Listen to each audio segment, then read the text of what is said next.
Hey everyone, my name is Christy. Welcome to my channel if you're new. Today I'm going to be talking about a bunch of YA book recommendations, books that I've read personally that I really enjoyed. They don't have any spice, and I just wanted to make you guys aware of them, that they're out there just in case you are looking for a book in this genre to read, or you might be looking for someone else, somebody that's younger than you. So I just wanted to kind of just like put a list of books all in one place so you would know where to find them. So I have to confess that one of the main reasons I wanted to make this video right now is because, well, there's two reasons actually. So I'm sure a lot of you have kind of heard how the mainstream publishing world is basically just destroying the YA genre. It's no longer safe. These books have all kinds of crazy adult content, things that I don't even think some of these things should be in adult books. They're that bad. But anyway, they're putting them in YA books now, and they're not really letting you know ahead of time what's in these books, and so a lot of unsuspecting teens are picking them up and being exposed to just all kinds of garbage. So I just really felt a call to make a video like this. So that's the first reason.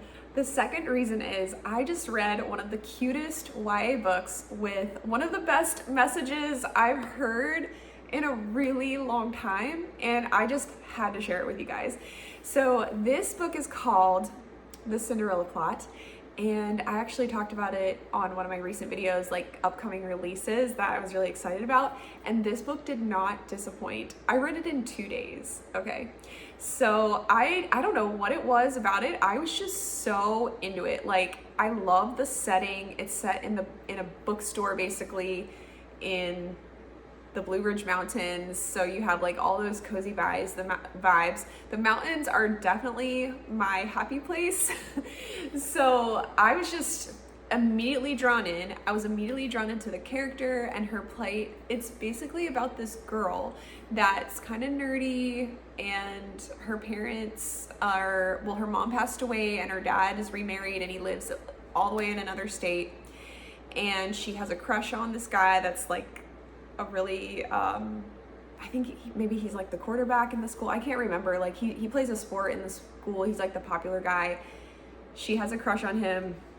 She really wants to get him to notice her. And so she buys this book called The Cinderella Plot that she's like convinced is going to help her like change her look, make her just be more noticed, like tell her how to act, that sort of thing.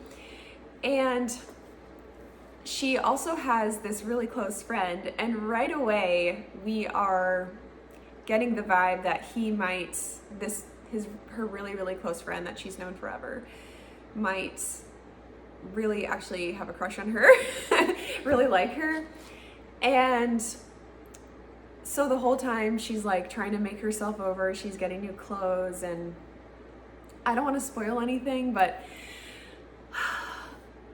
okay, so this book is basically like a mashup of The Princess Diaries and Emma, okay? So it's not really like a Cinderella story. I mean, there's some Cinderella vibes, but I would say it's more like those other two book/movie, because just kind of like the dynamics of like the romance sort of thing. Because this girl, she gets a makeover, and then she's got like the best friend that's kind of there. And all I will share about the romance is that it was so adorable. It was so cute and sweet and just deliciously swoony that there's this one scene that they're kind of like talking about Emma and kind of like just relating their lives to the book Emma by Jane Austen. And it was so swoony that if it wasn't for the fact that like my husband was asleep next to me and when I was reading this, I would have squealed out loud. Like, that's how cute, adorable it was, like swoony, like all the things. It was so good. And I'm not even really an Emma fan. I just find the story to be just a little slow and everything. So I'm definitely like a Pride and Prejudice girly all the way.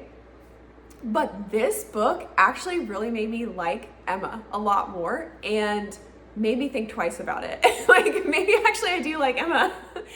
So that's the magic of this book. I loved it so much that I was like, I told my sister about it because she's got 2 teenage daughters. It has got a fantastic faith message in it about like finding your worth and your value in God and not in the world and other people, and like how they say you should dress, and like trying to get noticed by certain people at your school. Like, it's all about like finding your value and worth in the Lord. And I just felt like that was such an amazing message that so many girls need today. So I was like, I'm gonna buy this for my nieces. Next book I'm going to talk about is actually in a series, and the first one's called Voice of Power by Melanie Sellier. And actually, the first Melanie Sellier book I ever read was not a fairy tale retelling. It was actually this series, because at the time I had never ever read a fairy tale retelling before, and I was like, that just sounds boring to me. Like, why would you want to read like the same story that you already know? And so I tried her fantasy series first, and to make a long story short, I enjoyed it so much that I decided to check out her fairy tale retellings and ended up just like falling in love with all her writing, all her books. They're amazing. But anyway, let me tell you about this series first. So it's called Voice of Power, and it's set in a world where there's magic, but the magic comes through reading and writing. Like, you have to write down the type of magic you want to do. Like, if you want to heal somebody, it's actually like something you write down, and then when you want to like do that healing or whatever, you have to like rip open the little parchment that it's like sealed up in. So that's kind of how it works.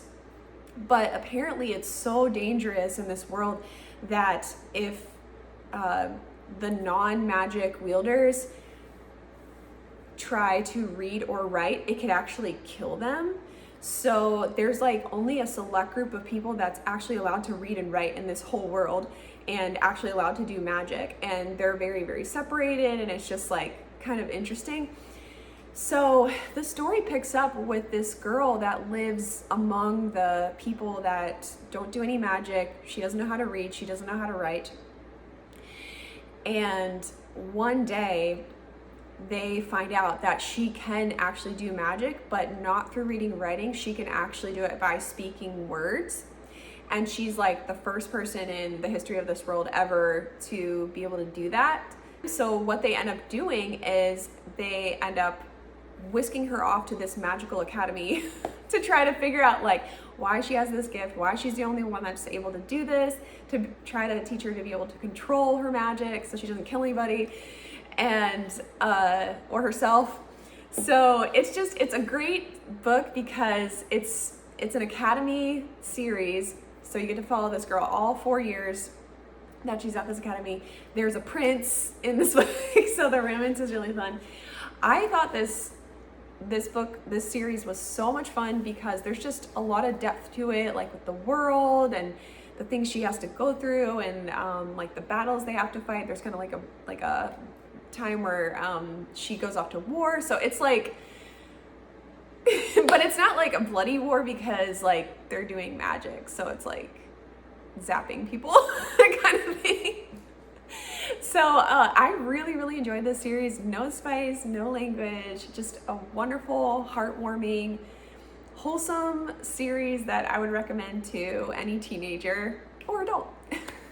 The next book is called Unmasked, and this book is really fun because it has to do with Irish folklore, and I don't want to tell you what secret the male main character has because it would be very, very spoilery. And that's part of the fun and the magic of the book, is that you don't know what's going on, but I will tell you it has to do with Irish folklore, so maybe you can guess. But yeah, it's about this girl that goes to stay with her aunt. I'm not sure. She goes to stay with somebody. I forgot to look that part up. She goes to stay with somebody, and she's like discovering like all these things about this town, and it has all these secrets, and the guy she's crushing on has an even bigger secret. So it's one of those books. It's really, really fun, no spice. It was just a really good time. Next one is a fairy tale retelling called Tested, and this is by Sarah Carlisle. I love this book for its character depth. Well, let me tell you what it's about first. So, it's a Princess and the Pea retelling with Beauty and the Beast vibes, and it's about this girl that goes off to a princess test to try to, well, save/marry the prince, because the winner gets to marry him. The problem is this guy is so like grotesque, and he smells bad, and he's not handsome, and he has like bad breath, all because of a curse that was placed on him. So the girls don't really want to win, kind of thing. But the prince needs a wife, he needs somebody to break the curse. And like the only way to do it is through true love, that kind of thing. So anyway, I just love this story because I thought it was so well done. The romance felt very real. I thought the characters had a lot of great depth. It was very funny. The prince's brother is hilarious. Like, I laughed out loud multiple times just on things he said. And I thought there was a lot of great like plot twists and turns, and it just kept the pages turning, and I just absolutely love this book, and I would highly recommend. Next one is also the first book in a series. So I've actually read 3 of them, and I feel like that's enough to just like kind of recommend, because I feel like the books are gonna stay in this, going in this direction. But before I put this book up on the screen, it's not as scary as this cover makes it look. Okay, so it's called House of Dark Shadows, and it looks like it's a total like haunted house book, but it's not. This book is actually about time travel. So in this house, there's like doorways or portals that you could go back in time. And so this family ends up moving here and finds themselves caught up in this adventure. They realize that they can actually walk through these doorways and go back in time, and a lot of times that gets them into trouble. And one of the crazy things that happen is not only can they walk through those doors and go back in time, but people from those time periods could come through those doors back into their time. And some of them are very dangerous. So this is a really fun series, another time travel series. No spice, no language. I would say this is more of a younger YA. I believe the characters are like 12 and 15. It follows 2 boys, and there is a little girl, but she's like 7 or 8, something like that. Waterfall by Lisa T. Bergen. This is from the River of Time series. This is the first book, and this is so much fun because it's about a girl that travels back in time to medieval Italy. She's at her parents' archaeological site in modern day Italy, and then she like goes through this portal kind of thing and ends up in medieval Italy. There is romance. You get to learn all about that time period, and it's just a big adventure. It's a lot of fun. Of course, no spice, no language. And once again, it's time travel. So if you like that sort of thing, you definitely want to check this one out. Next is called Heart of Red, Blood of Blue by Rebecca Ballaston. And this is such a fantastic book. It's kind of like a medieval fantasy with some faith elements in there. It's not really talking about the Lord, so to speak. Like, it's not, I wouldn't call it like a full-on Christian fantasy, but like faith is mentioned in it, so it does have that in there. And this book was just fantastic because it's about a girl that is a princess, and she ends up getting betrothed to this like icky old guy by her dad, who just like doesn't really care about her that much, sort of thing. She's just like a bargaining chip. And so she's like, I don't want to marry this guy, and she goes on the run. The thing is, she actually has a condition where she's albino, so like she had like a lot of times growing up, she would like do things to like hide this condition, like cover her hair. Like, I think, did they put something with her eyes to like maybe change her eyes a little bit? I can't remember, but she's like basically been trying to hide what she looks like for her whole life. And the thing is, when she goes on the run, it's super, super dangerous because there's like, you know, all these like people trying to kill her or capture her. And there's actually this guy named Bloodless Kristoff who's like out there somewhere, who's been like slowly killing off the royal family. So her being out there is like kind of scary. But oh my goodness, this book was so good. It is so suspenseful. I couldn't put it down. The plot twists are just crazy. Like, you will not see them coming. They're so good. Romance was great. I just loved it. It was so awesome. So I recommend this. I believe there's a little bit of violence, but it's not really graphic. Like, it's not too bad. I feel like the average teen is going to be like exposed to much more. But if you are sensitive, like super sensitive to that, that is in there, because like there's some war scenes, but things aren't described in great detail. Like, I feel like I have a sensitivity to like the ick factor, and it really didn't bother me that much. So, but I just wanted to let you know that was in there. But anyway, yeah, Heart of Red, Blood of Blue, great book, so good. Okay, so I want to recommend the Lunar Chronicles because I just recently read them for the very first time. And back when they actually came out, I was kind of turned off by the covers of them. And I know they've recently redid the covers, which I actually like. I don't like them at all. I actually kind of like the original covers even more. But the original cover had it was like a robot Cinderella shoe. Like, she looked like a robot, and I didn't really understand what the story is about, and I was just like so turned off by the thought of like a robot Cinderella that I never read it and had no desire to read it, like back when it was popular. And then a few years ago, people were like, oh, it's actually really, really good. So I read Cinder, and then like waited a while, and then I ended up like binging the rest of the series this past year. So good. And I wanted to recommend it because, you know, it's like a new generation, and there might be like parents out there or teens that are like, I don't know anything about this book, like what's in it.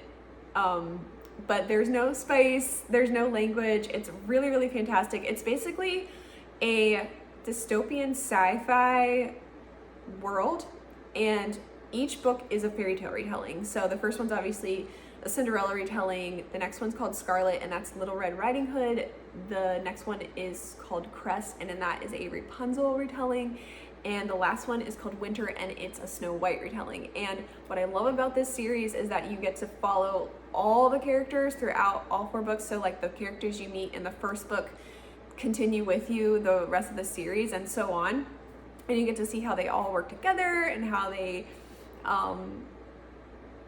you know, they have their little romances going on as well, and how they work together to defeat the evil queen. So it's just a really good time. I absolutely love it. Like, I can totally see why this series is so popular, and I just wanted to mention it because, like I said, like somebody out there might not really know anything about it. The Backup Princess by Kate O'Keefe. I just read this, and this has such a great Princess Diaries feel. The character is actually a little bit older than a teenager. I want to say she's like maybe in her early 20s. But she knows that she's a princess. She just didn't grow up as one. And then all of a sudden she gets the call that if she doesn't become the princess of like her mother's country, that this like really bad guy is gonna like end up taking the throne. So she goes over there to like try to figure out like, is this something I really want to do? She ends up meeting a prince from another country who has a reputation of a player, but it's all fake. It's just stuff that's in the tabloids. So of course the romance ensues after that. I thought this book was so great. The romance was so sweet. It just had this like feel good, happy, lovely banter, flirty, just wonderful romance all throughout. And I recommend it. It was so cute. All right, last but not least is 100 Days of Sunlight by Abby Emmons.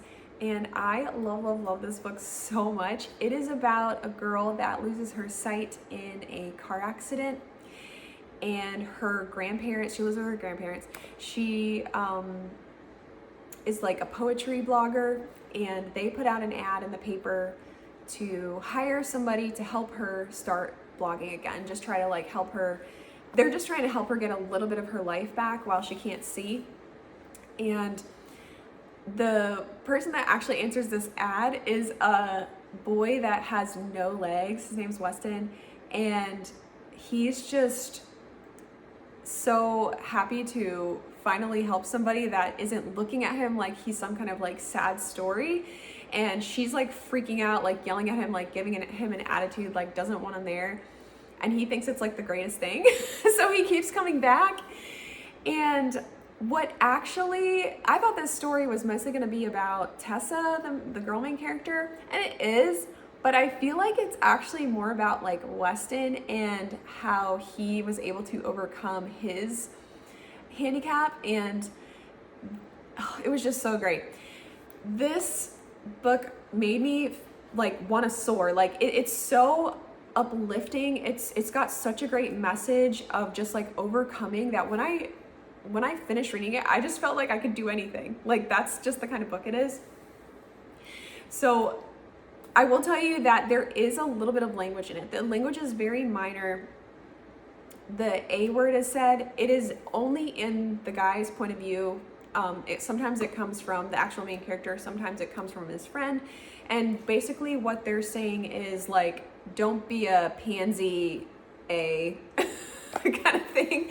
Like they're just talking to each other like guys. So so that's in there a couple of times, and then I believe the H word is in there as well. It's more in reference as to like sort of like what he's going through. So it didn't feel like it was completely out of place sort of thing, but I did want to let you know that there is a little bit of language in there, just in case you are sensitive to that. However, no spice. There's just one kiss at the end, and it's the sweetest thing ever.